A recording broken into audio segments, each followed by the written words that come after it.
오늘은 우리 9월 마지막 주일 예배입니다. 우리가 오늘 또 하나님께 예배합니다. 사랑하신 하나님께서는 오늘 우리의 예배를 받으시고 우리와 함께 하실 줄로 믿습니다. 이 귀한 믿음을 가지고 우리 함께 믿음의 선포로 예배 가운데로 나아가겠습니다. 함께 선포합니다. 나의 힘이신 주님, 내가 주님을 사랑합니다. 나의 찬양을 받으실 주님, 내가 주님께 부르짖습니다. 주님은 살아 계십니다. 나의 반석이신 주님을 찬양합니다. 나를 구원하신 하나님을 경배합니다. 아멘. 우리 주님께서 가르쳐 주신 기도를 우리 함께 기도합니다. 하늘에 계신 우리 아버지, 아버지의 이름을 거룩하게 하시며 아버지의 나라가 오게 하시며 아버지의 뜻이 하늘에서와 같이 땅에서도 이루어지게 하소서. 오늘 우리에게 일용할 양식을 주시고 우리가 우리에게 잘못한 사람을 용서하여 준 것 같이 우리 죄를 용서하여 주시고 우리를 시험에 빠지지 않게 하시고 악에서 구하소서. 나라와 권능과 영광이 영원히 아버지의 것입니다. 아멘. 이 시간 우리 함께 힘차게 주님을 찬양하겠습니다. 예수님을 나의 주님으로 믿고 내가 고백하는 나의 삶이 나의 노래가 되고 나의 힘이 되고 나의 인생의 이야기가 되기를 원합니다. 우리 함께 박수치면서 또 신나게 우리 이 귀한 은혜의 고백을 함께 올려드리겠습니다. 함께 찬양합니다.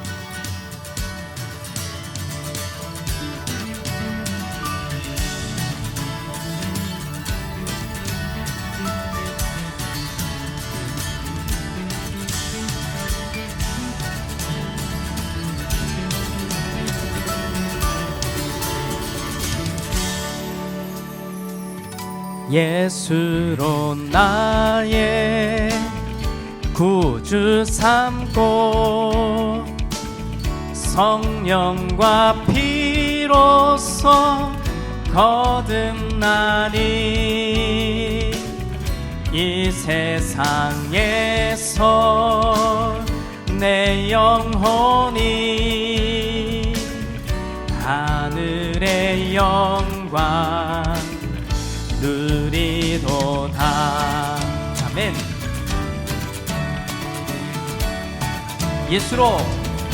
예수로 나의 구주 삼고 성령과 피로써 거듭나니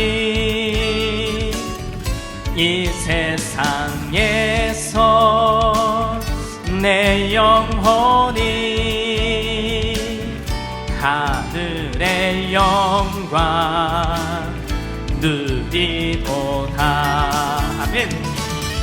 이것이 나의 간증이요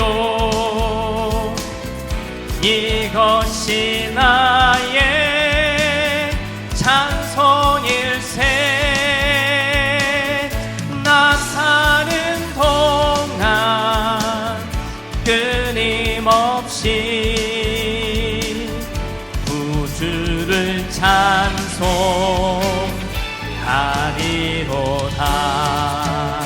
아멘. 주 안에 기쁨 누림으로 마음의 풍랑이 잠잠하니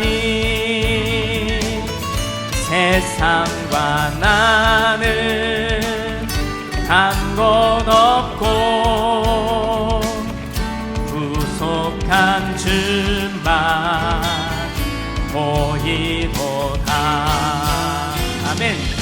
이것이 나의 간증이요 이것이 나의 찬송일세. 나 사는 동안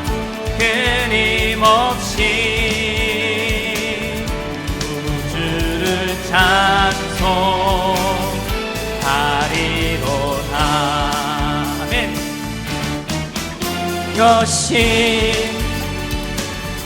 간증이요 이것이 나의 찬송일세 나 사는 동안 끊임없이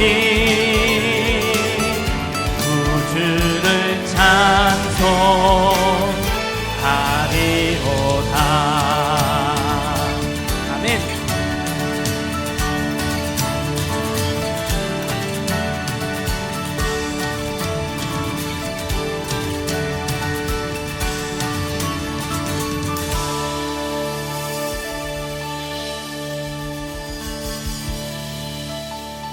주님을 찬송하고 주님을 경배하고 주님을 따라가는 우리의 삶이 되기 원합니다.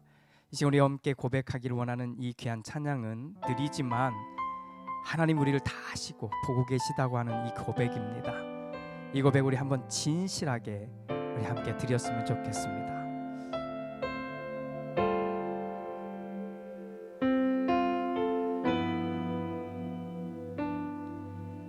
주의 신을 내가 떠나 어디로 피하리까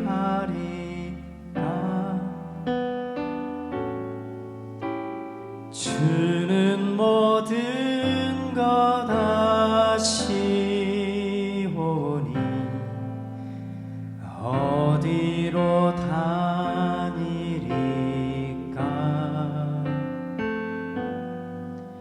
내가 새벽 날개치며 저 바다 끝에 거해도 어둠도 숨기지 못하리라 주님의 손이 날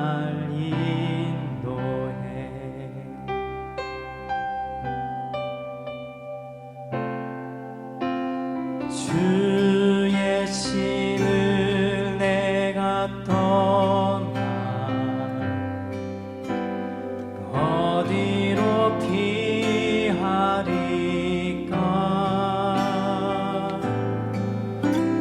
주는 모든 것 아시오니 어디로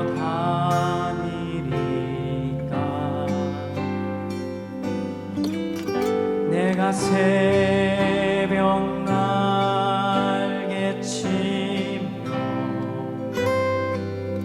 저 바다 끝에 거해도 어둠도 숨기지 못하리라 주님의 손이 날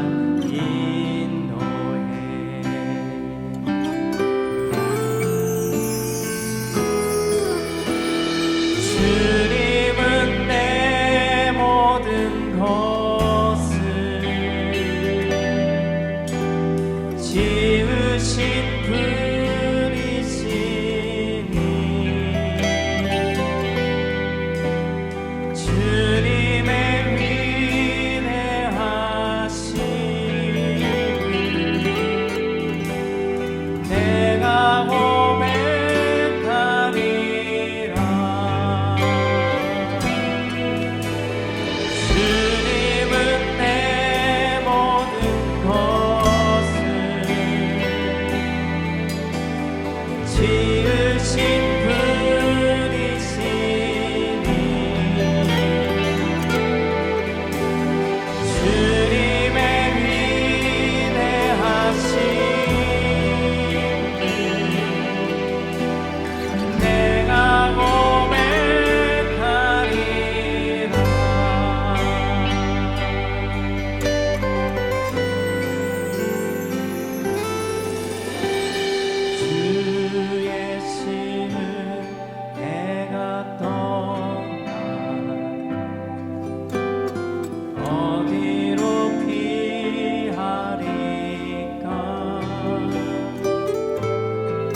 주님의 손이 나를 인도하심을 믿습니다. 주님이 오늘도 나를 보고 계심을 믿습니다. 주님이 나를 오늘도 살펴주심을 믿습니다. 이 모든 믿음의 고백 속에서 하나님 앞에 예배하는 우리를 기억하여 주옵소서. 또 우리가 하나님이 원하는 이 길을 걸어가면서 어떤 때는 하나님이 원하지 않는 선택을 할 때도 있음에도 다시 돌이켜 하나님이 원하는 길로 돌아서게 하시는 은혜를 경험합니다. 이 은혜를 경험하며 나아가는 우리를 기억하시고 하나님의 인도하심 속에 우리를 묶어 주시옵소서. 오늘 또 하나님 앞에 예배하며 우리에게 주어진 삶을 통해 주신 물질을 하나님께 드립니다. 10의 1조를, 또 주일의 예물을, 감사의 예물을, 또 선교하며 구제하며 또 교회를 세우기 위해서 드리는 모든 예물을 주님 받으시고 이 거룩한 예물 위에 하나님 복의 복을 허락하시사 하나님 안에서 살아가고 있는 우리들이 되게 하여 주시옵소서. 더불어 기도하옵기는 이 예물이 쓰여지는 곳에 거룩한 하나님의 나라가 확장되는 놀라운 역사를 보게 하여 주시옵소서. 그리함으로 하나님이 원하시는, 하나님이 바라시는 바로 그 길을 우리도 걸어가고 함께 예배하는 사람들이 걸어가고 우리와 더불어 있는 사람들도 걸어가도록 인도하시고 지켜 주옵소서. 하나님께서 우리의 삶을 책임지시고 붙드시며 역사하실 줄 믿고 축복하며 예수님의 이름으로 기도드립니다. 아멘. 오늘 함께 나눌 하나님의 말씀은 디모데전서 6장 6절 말씀부터 10절까지 말씀입니다. 우리 한 목소리로 같이 봉독하겠습니다.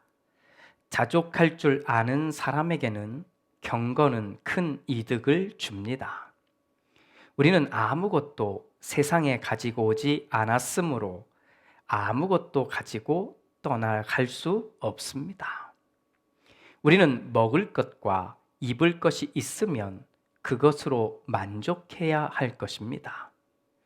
그러나 부자가 되기를 원하는 사람은 유혹과 올무와 여러 가지 어리석고도 해로운 욕심에 떨어집니다. 이런 것들은 사람을 파멸과 멸망에 빠뜨립니다. 돈을 사랑하는 것이 모든 악의 뿌리입니다. 돈을 쫓다가 믿음에서 떠나 헤매기도 하고 많은 고통을 겪기도 한 사람이 더러 있습니다.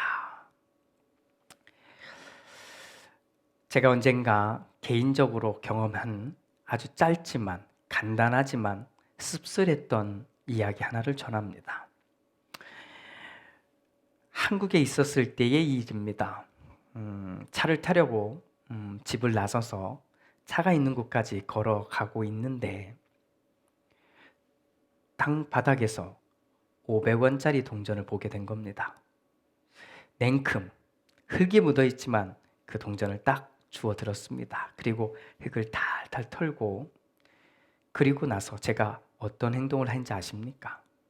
아파트 주차장이니까 아무리 멀어도 30m도 채 되지 않는 그 길을 땅바닥을 두리번거리면서 걸어가고 있었던 겁니다.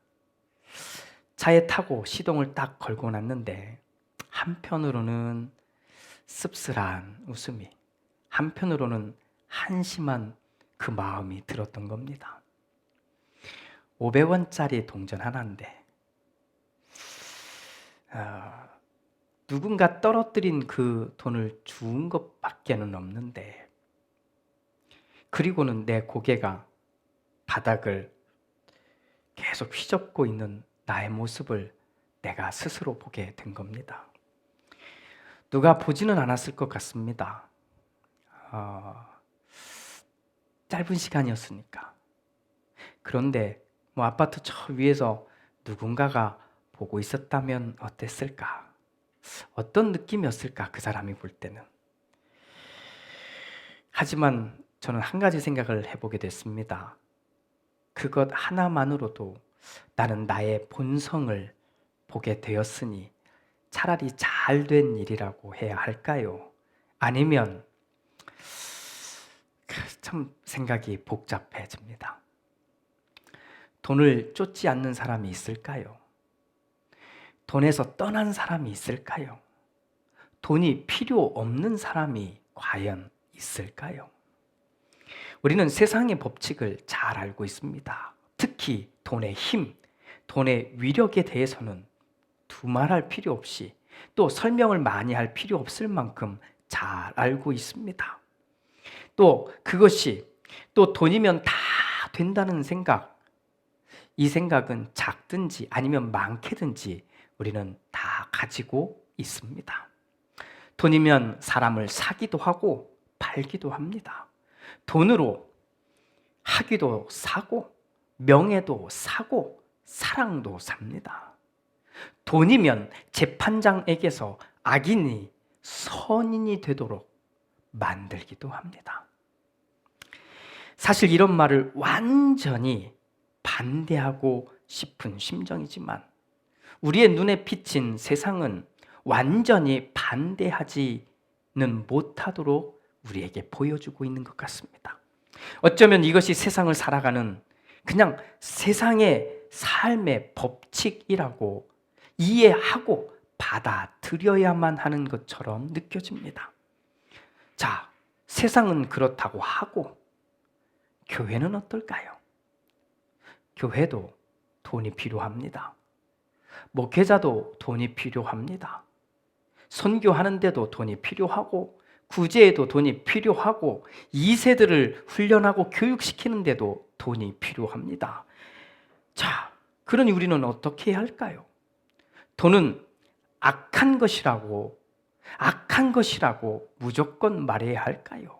아니면 돈은 인간 생활에 뗄래야 뗄 수 없는 것이니 꼭 반드시 우리와 함께 있어야만 한다고 말해야 할까요? 어떤 사람들은 돈은 악하다고 말하면서 돈에서 완전히 떠나야 된다고 말합니다. 충분히 나름 일리 있습니다. 그런데 그렇게 말하는 분은 하늘에서 떨어진 옷을 입고 살고 하늘에서 떨어진 신발을 신고 사는 걸까요? 분명히 그 말을 하기 위해서 이동해 왔을 텐데 그렇게 타고 온 차는 하늘에서 떨어진 것일까요? 목회자들 사이에서 모든 분들이 그렇게 말하는 것은 아닙니다만 설교 시간이든 성경을 가르치는 시간에 돈에 대해서 언급하는 것을 정말 조심해야 하거나 할 수만 있으면 하지 않아야 한다고 말합니다. 왜냐하면 돈에 대해서 말하면 많은 분들에게서 어려움을 경험하기 때문입니다. 득이 되기보다는 오히려 욕을 먹거나 비난을 받는 일이 더 많기 때문입니다. 맞습니다. 대단히 조심해야 하는 주제인 것은 맞습니다. 특히 이렇게 교회에서 돈을 언급하면 듣는 사람의 입장에서는 돈을 밝히는 목사님이 되거나 아니면 반대쪽에서는 세상 물정 모르는 그런 목사님이 되기 때문입니다. 또 돈 이야기를 꺼내면 지금 교회가 돈이 필요한가 보다 하곤 본질의 내용과 상관없이 그쪽으로 생각이 흘러가기 때문입니다. 그래도 오늘 우리는 돈에 관한 이야기를 꺼내 들어야만 합니다. 왜냐하면 오늘 바울의 편지 안에 가장 핵심적으로 등장하는 단어가 돈이기 때문입니다. 자, 오늘 우리가 읽은 이 바울의 편지에는 두 종류의 사람이 등장합니다. 이 두 종류의 사람은, 두 부류의 사람의 공통적인 특징은 교회 공동체 안에 있는 사람들이라는 겁니다. 그러니까 교회 밖에 있는 사람들이 아니라 교회 안에 있는 사람들입니다. 예수를 믿는 사람들, 그리고 교회 안에 있는 사람들에게도 두 종류의 사람이 있는데, 첫째는 자족할 줄 아는 사람, 또 그러니까 만족할 줄 아는 사람이지요. 두 번째는 부자가 되고 싶어 하는 사람들입니다. 교회를 다니고 믿음을 가지고 있어도 부자가 되고 싶어 하는 사람이 있다는 실제적인 그 현상을 말해주고 있는 겁니다. 현실을 인정하고 있는 거지요. 교회를 다닌 사람들은 무조건 이러해야 되고 이러해야 된다고 한쪽만을 말하는 게 아니라 실제로 이런 사람들, 이런 마음을 가지고 있는 사람들이 현실적으로 있다는 것을 보여주고 있는 겁니다. 자, 우선 자족할 줄 아는 사람, 즉 만족할 줄 아는 사람에 대해서 이렇게 말합니다. 그런 사람에게 경건은 큰 이득을 준다고 말입니다. 자, 나에게 주어진 것, 하나님으로부터 나에게 주어진 것에 만족할 수 있다는 것, 그렇게 만족할 수 있는 사람, 이 사람은 하나님을 향해 가는 것, 하나님과 가까워지는 것, 그것이 경건인데 바로 이 경건 그 자체가 큰 유익이 된다고 말해주는 것입니다. 왜일까요? 하나님께 가까이 가고 있으면, 또 하나님을 향해 걸어가고 있으면 어떤 일이 벌어지냐면 더 많이 가지고 있는 것이 행복이 아니라 더 많이 나누는 것이 행복이라고 하는, 더 행복한 것이라는 것을 경험하고 있기 때문이라는 겁니다. 이런 사람들은 먹을 것이 있고 입을 것이 있으면 그것만으로 충분히 그의 삶이 만족스러운 삶을 경험하고 있다고 하는 겁니다. 유학 시절 함께 많은 이야기를 나누었던 철학을 전공하는 한국 학생이 있었습니다. 이 형제는 정말 공부를 위해서 태어난 사람 같았습니다. 서울대학교에서 학부를 나오고 대학원 공부도 하고 박사과정을 하다가 그리고는 유학을 온 겁니다. 정말 공부할 만큼 하던 친구지 않습니까? 그런데 이 형제가 저에게 해줬던 말 가운데 여전히 내 마음속에 깊이 남아있는 말이 있습니다. 목사님, 저는 책하고 먹을 것만 있으면 평생 행복하게 살 수 있을 것 같아요 라고 말입니다. 그런데 그런 말이 거짓말처럼 들리지 않았습니다.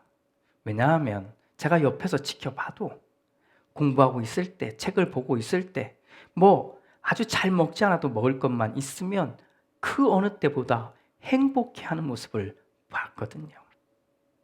그러다가 세월이 지나 시간이 지나 철학 분야를 떠나서 목회 훈련을 받더니 지금은 목회를 하고 있는 목회자가 되었다고 합니다. 한국에 가면 꼭 만나보고 싶은 형제입니다. 자, 또 한 부류가 있습니다. 부자가 되기를 원하는 사람. 바울은 바로 이 사람들에 관해서 말을 이어가고 있습니다. 이런 사람들은 오히려 자기의 진짜 마음 때문에, 이 마음 때문에 욕심에 떨어지게 될 것이라고 말해줍니다.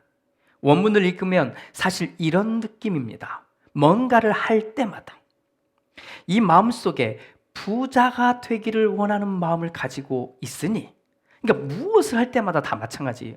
무엇을 할 때마다 이 마음속에 진짜 마음은 부자가 되고 싶은 마음을 가지고 있으니 그런 일을 할 때마다 그 마음이, 부자가 되고 싶은 마음이 유혹에 빠져들게 만들고 그 마음이 덫에 걸려들게 만들고 그 마음이 어리석고 해로운 선택을 하게 만든다는 말입니다.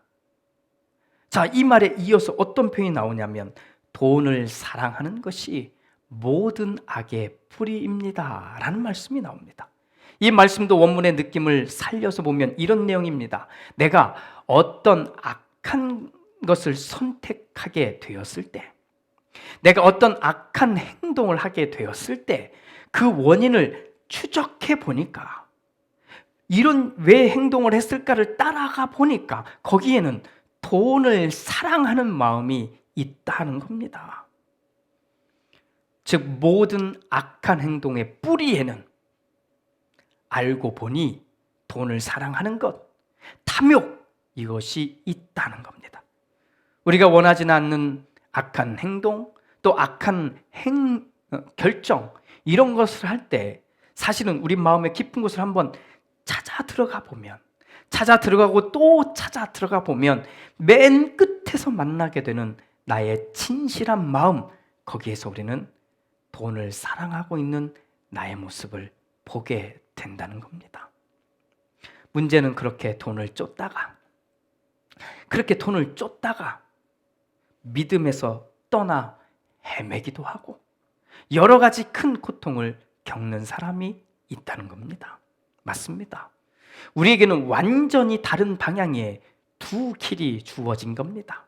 예수를 믿으니까, 교회를 다니니까 한 길만 보이면 얼마나 좋겠습니까마는 아닙니다. 우리 앞에 방향이 완전히 다른 두 개의 길이 존재하는 겁니다. 만족을 향할 것인가? 아니면 더 많이 가지는 것을 향할 것인가 하는 겁니다. 우리는 이 중간에 서 있는 겁니다. 그래도 저는 믿음을 가졌다고 말하고 오늘 또 우리는 하나님께 예배하는 사람들이기에 우리에게는 희망이 있다고 저는 믿습니다. 그것은 우리가 이 중간에 서서 진짜 고민하기를 시작한 것이기 때문입니다. 여기에 서서 정말 갈등을 시작하였기 때문입니다. 세상의 원리와 법칙은 아주 당연합니다. 또 교회를 다닐 뿐 믿음에 관해서 전혀 관심이 없는 분들도 그러합니다. 그들은 고민하지 않습니다. 갈등하지 않습니다. 오히려 고민하고 있는 우리의 모습을 보고 어리석다고 말합니다. 하지만 믿음을 가진 우리는 다릅니다. 우리가 다르다는 말은 돈에서 완전히 떠나갔다는 말을 의미하는 게 아닙니다. 우리도 돈이 필요합니다. 우리의 삶에서 돈은 없어서는 안 되는 것입니다. 그래서 우리는 돈과 가까이 있습니다. 하지만 우리는 돈을 사랑하는 사람이 아닙니다. 우리는 돈을 쫓아가다가 정신을 못 차리는 사람이 아닙니다. 그렇게 정신없이 돈을 보고 쫓아가다가 믿음을 떠나서 헤매고 있는 사람이 아닙니다. 우리는 이 중간에 서서 오른쪽과 왼쪽을 둘러보고 있는 겁니다. 그리고 우리가 적어도 믿음을 가진 우리는 오른쪽과 왼쪽을 둘러볼 수 있는 사람인 겁니다. 이것이 우리의 실제 모습이어야 됩니다. 돈인가? 하나님인가? 이게 아닙니다. 만족하며 사는 길을 갈 것인가? 아니면 더 많이 가지고 부자의 길을 갈 것인가? 이겁니다. 이 질문은 믿음을 가진 우리는 평생 부딪히며 우리는 싸워야 하는 바로 그 선택의 길에서 만나는 우리의 모습입니다. 그리고 이 중간에 서서 결국은 이 고개를 양쪽으로 돌려보는 겁니다. 다시 말씀드립니다. 그리고 갈등하는 겁니다. 그리고 한 걸음을 어느 쪽으로 옮길지 사실 결정하는 겁니다. 만족을 향해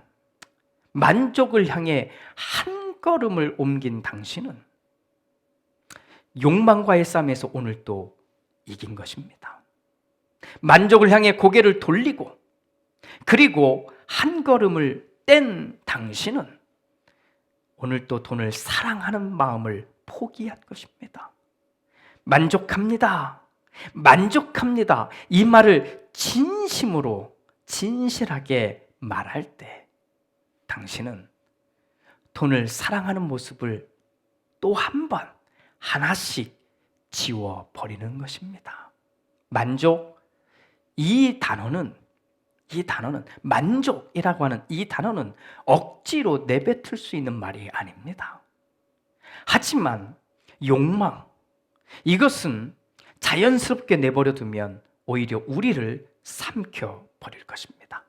그러니 우리는 매일매일 의도적으로 만족을 향해 고개를 돌려야 하고 또 만족을 향해 의도적으로 우리의 발걸음을 옮겨야 하는 것입니다. 그리고 그렇게 옮아서 옮겨서 가고 있는 그 길에서 만나는 사람들과 함께 걸어가야 합니다. 바로 그렇게 함께 만나고 걸어갈 수 있는 그 자리가 교회이고, 그곳에서 만족을 서로 나누는 사람들, 바로 이 사람들과 모임을 갖는 것이 우리 교회 안에 있는 소모임이 되어야 합니다. 믿음의 길, 신앙의 길, 악한 것들의 뿌리를 뽑으면서 가는 길, 욕망과 싸우면서 가는 길, 이 길은 결코 유유히 걸어가는 소풍 가는 길이 아닙니다. 우리는 어렵고 불편한 길을 걷기로 이미 선택했습니다.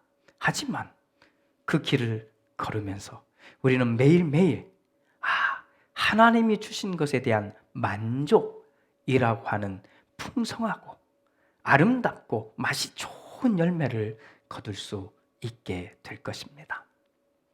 갈림길에서 우리는 스탑 사인을 만납니다. 멈춰야 합니다. 그리고는 결정해야 합니다. 왼쪽으로 갈 건지, 좌회전할 건지, 오른쪽으로 갈 건지, 우회전을 할 건지 말입니다. 물론 미리 결정하고 오셔도 됩니다. 어쨌든 결정해야 합니다.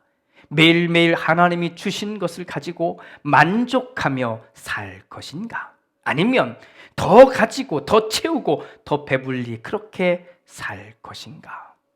결정해야 합니다.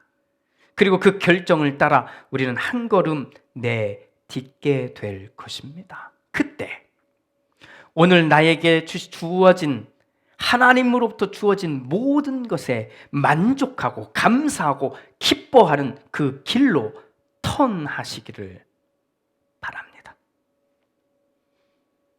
그리고 할 수만 있다면 그 갈림길에 오기 전에 마음의 결정을 할 수 있도록 경건의 훈련을 해보십시오. 그러면 훨씬 쉽게 하나님이 원하는 길을 따라 걸어갈 수 있을 것입니다. 사랑하는 믿음의 사람들인 여러분, 오늘 바울의 편지 앞에 우리 정직하게 반응합시다. 그리고 그 끝에서 만족이라는 그 길로 턴하기 위해서 용기를 내고 오늘 또 턴한 여러분들이 다 되시기를 주님의 이름으로 축복합니다. 기도합니다. 주님, 우리는 갈림길에 늘 서 있습니다. 이 갈림길에서 우리는 선택을 해야 합니다. 하나님이 원하는 길을 알면서도 우리는 무심히 아무 생각 없이 내맡겨진 채 그냥 흘러가도록 할 때가 있습니다.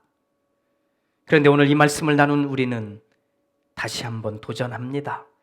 의도적으로 하나님이 원하는 길로 가게 하시고 결정하게 하시고 턴할 수 있는 용기를 오늘 또 허락하여 주옵소서. 그렇게 우리에게 주어진 오늘의 이 삶의 이야기들을 하나님 앞에서 해나가는 우리가 되게 하여 주시옵소서. 주께서 인도하시는 그 길을 따라가며 오늘 또 기쁨을, 감사를, 만족을 채울 수 있는 우리가 되게 하옵소서. 그렇게 믿음의 삶을 살아가는 우리 때문에 우리와 더불어 있는 사람들이 기쁘게 하시고 즐겁게 하시며 종국에는 하나님을 알아가도록, 정말로 하나님의 은혜를 알아가는 사람이 되도록 도와주시옵소서. 예수 그리스도의 이름으로 기도드립니다. 아멘.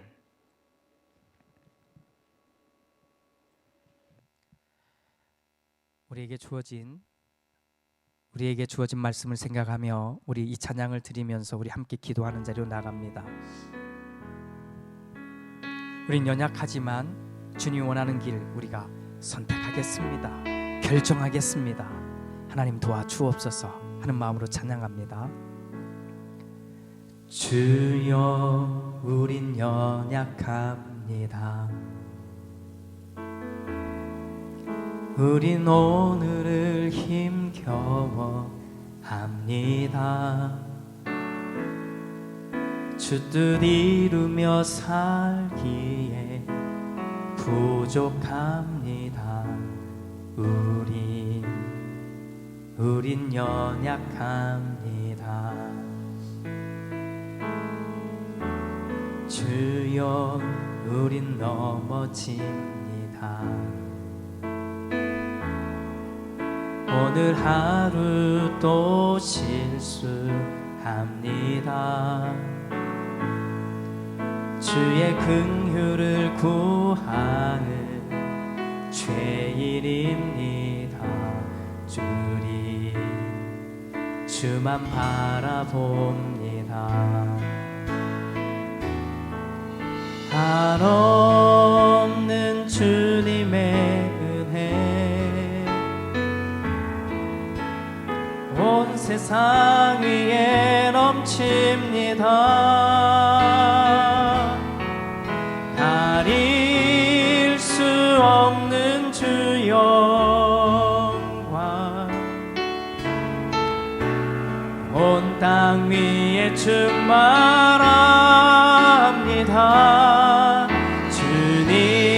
주님만이 길이오니 흐린 그 길 따라갑니다.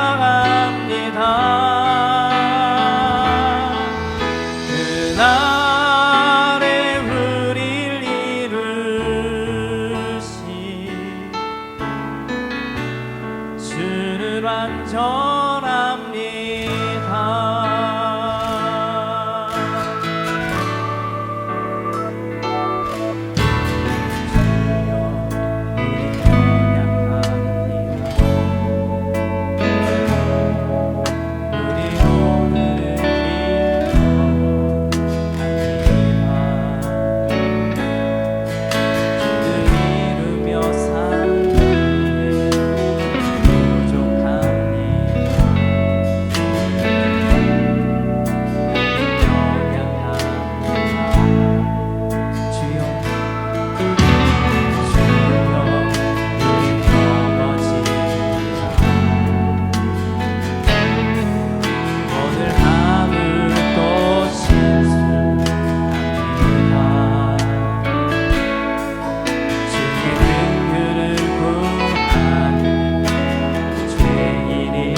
완전합니다.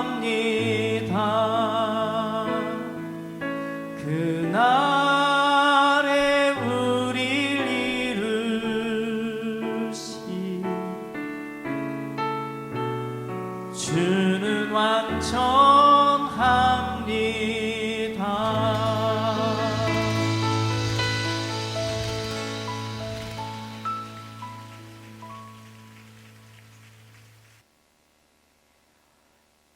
지금은 우리 주 예수 그리스도의 은혜와 아버지 하나님의 그 크신 사랑하심과 성령 하나님의 은총이 오늘도 오늘 우리 삶의 모든 자리에서 예배하는, 또 그리하여 하나님의 말씀을 듣고 또 말씀대로 결정하기를 다짐한, 하나님이 주신 것에 만족하고 기뻐하고 감사하는 바로 이 선택을 하기로 다짐한 우리 모두 위에, 또 우리가 발을 딛고 사는 모든 삶의 자리들 위에, 또 우리들이 양육하고 있는 우리 자녀들 위에 이제로부터 영원토록 함께 하시옵기를 간절히 축원하옵나이다.